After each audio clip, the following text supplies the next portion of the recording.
कहीं विनेश फोगाट के साथ जो कुछ हुआ उसको लेके नाराज हैं लोग। खेल संघ का सरकार से कोई नाता नहीं होता। तो फिर राजनीति है। वही तो मैं कह रहा हूँ कि कांग्रेस ने इसके ऊपर राजनीति खेली है। हमने कांग्रेस का काम भी देखा है, पहले भी भेदभाव करती थी, आज भी करती है। भारतीय जनता पार्टी किसी की कॉपी नहीं करती। भारतीय जनता पार्टी खुद में इतना काम कर रही है कि कांग्रेस के पसीने छूट रहे, इसलिए बड़े बड़े संकल्प पत्र में उनको झूठे वादे देने पड़े। हुड्डा जी हैं, दीपक जी, अभी चुनाव प्रचार चल रहा है, कैसा चल रहा है सब कुछ? बहुत अच्छा चल रहा है जी, आशीर्वाद।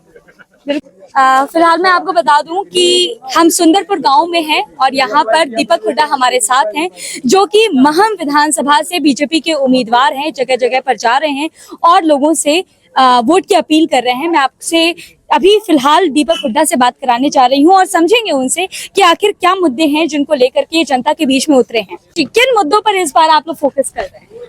मुद्दे तो देखो, महम इतना बड़ा हल्का, चौधरी देवलाल जैसे प्रधानमंत्री भी यहाँ से गए। इस हल्के ने आनंद सिंह दांगी को 40 वर्ष का राजनीतिक करियर भी दिया जी। एक निर्दलीय को भी बनाया इस उम्मीद में कि मैं हल्का विकास होगा। लेकिन इन सब ने दांगी जी की बोल दे या फिर कुंडू जी मूलभूत सुविधाएं नहीं दे पाए हल्के।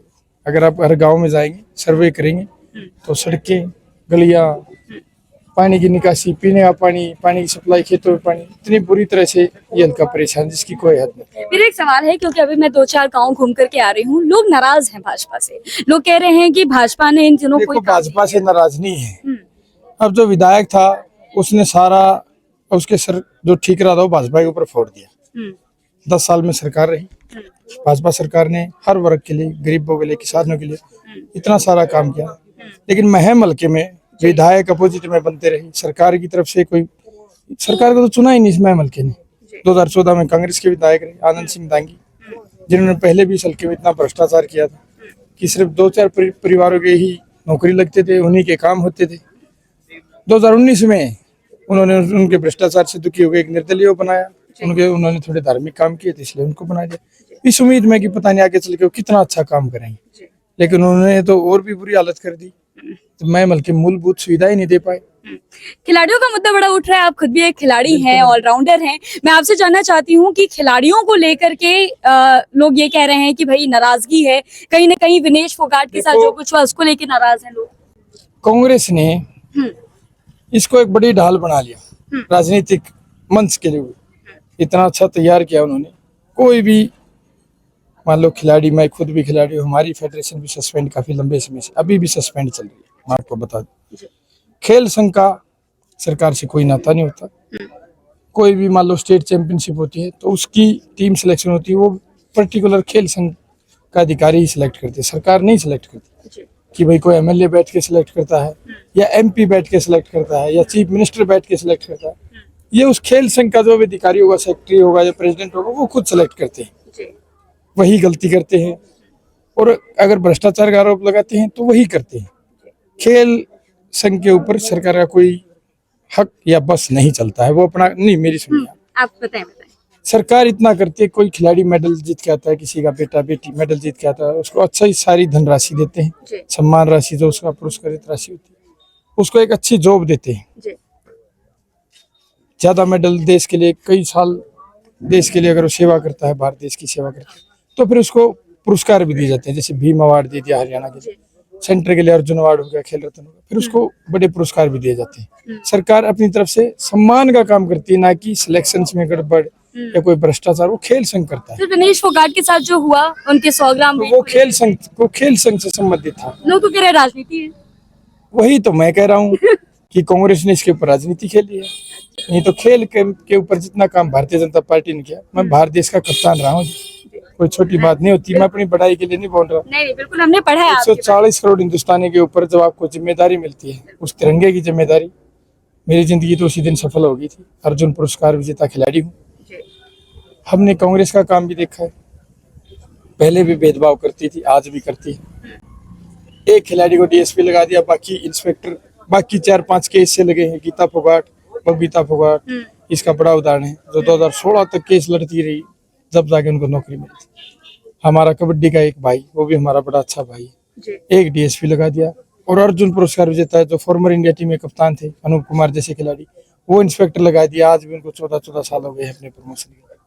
तो भेदभाव पहले भी होता था। गीता फोगाट को नौकरी तक नहीं दी थी इसी कांग्रेस सरकार ने। आखिरी सवाल मेरा भाजपा की उस चीज को लेकर के है जिसपे लोग ये कह रहे हैं कि भाई भाजपा ने हरियाणा में जातिवाद बड़ा बढ़ा दिया है, जाट और नॉन जाट के बीच में खाई पैदा कर दी है। ये सब कांग्रेस का काम है। अब मैं ही भाजपा में हूँ तो इन लोगों ने अपना एक सर्कुलर बना दिया है। सोशल मीडिया पे इनकी IT की टीम बैठी रहती है, इनके प्रचार प्रसार के लोग बैठे रहते हैं। क्या मैं जाट नहीं हूँ? क्या एक बाप बेटा ही जाट है? मैं आपको पूछना चाहूंगा, मैं भी एक किसान का बेटा हूँ। दिन रात मेहनत मजदूरी करके, बहुत सारी मेहनत करके, बहुत सारा संघर्ष झेल के देश का मान भी बढ़ाया, उस तिरंगे का मान भी बढ़ाया, अर्जुन पुरस्कार भी जीता, भारत देश का कप्तान भी बना। ये जात पात इनके ऊपर बांटना, जाट नॉन जाट की राजनीति खेलना, इतना बड़ा आंदोलन कराने, सब कांग्रेस सरकार ने हमेशा से ही खेलती आई है। संकल्प पत्र में जो है कल्याण बोर्ड बनाने की संकल्प पत्र की तो आप सोचो ना, ये कांग्रेस क्या क्या कर रही है। संकल्प पत्र में इन्होंने इतनी बड़ी धनराशि का जिक्र कर दिया, इतने 1000 लाख करोड़ रुपए लेके कहाँ से आएंगे? मतलब वो करेंगे तो आप भी करोगे? नहीं, हाँ। कांग्रेस किसी की कॉपी नहीं करती है, बीजेपी किसी की, भारतीय जनता पार्टी किसी की कॉपी नहीं करती। भारतीय जनता पार्टी खुद में इतना काम कर रही है कि कांग्रेस के पसीने छूट रहे, इसलिए बड़े बड़े संकल्प पत्र में उनको झूठे वादे देने पड़े। केंद्र में सरकार भारतीय जनता पार्टी की, वो बजट लेके कहाँ से आएंगे? इतने झूठे वादे। पहले भी ये महिलाओं के खाते में 8,500 हजार रुपए डाल रहे थे, वो कहाँ गए? वो कहाँ गए? वो तो इन्होंने तो लोकसभा इलेक्शन में ही बोल दिया था, हम ये देंगे वो देंगे, महिलाओं के खाते में सीधे 8,500 हजार रुपए आएंगे। कहाँ गए वो रुपए? इन्होंने बड़े बड़े झूठे वादे करने हैं। इतने लाख करोड़ रुपए का इन्होंने बजट बना दिया सरकार केंद्र में भारतीय जनता पार्टी की, तो ये कहाँ से तीर मारेंगे? वो पैसा कहाँ से लाएंगे?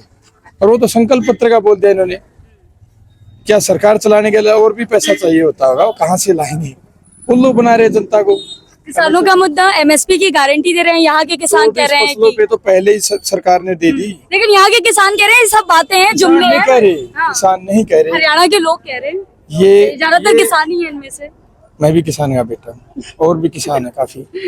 ये कांग्रेस से जो इनके गांव के लिए 5-5, 10-10 प्रचार करने वाले लोग हैं, वो चिल्लाते रहते हैं। हर गांव में उनकी आवाज सबसे ऊपर रहती है, वही चिल्लाते रहते हैं, क्योंकि इन्होंने अपना ग्रुप बना रखा है। वही गांव के साथ 5-10 आदमी तो इनका प्रचार भी करते रहते हैं और वो एक भ्रष्टाचार की दुकान भी खोले बैठे हैं। वही कहते फिर रहे, क्या बाकी किसान नहीं है? क्या हम किसान नहीं? क्या और किसान नहीं है? हम भी अनाज खाते हैं, हम भी अनाज उगाते हैं।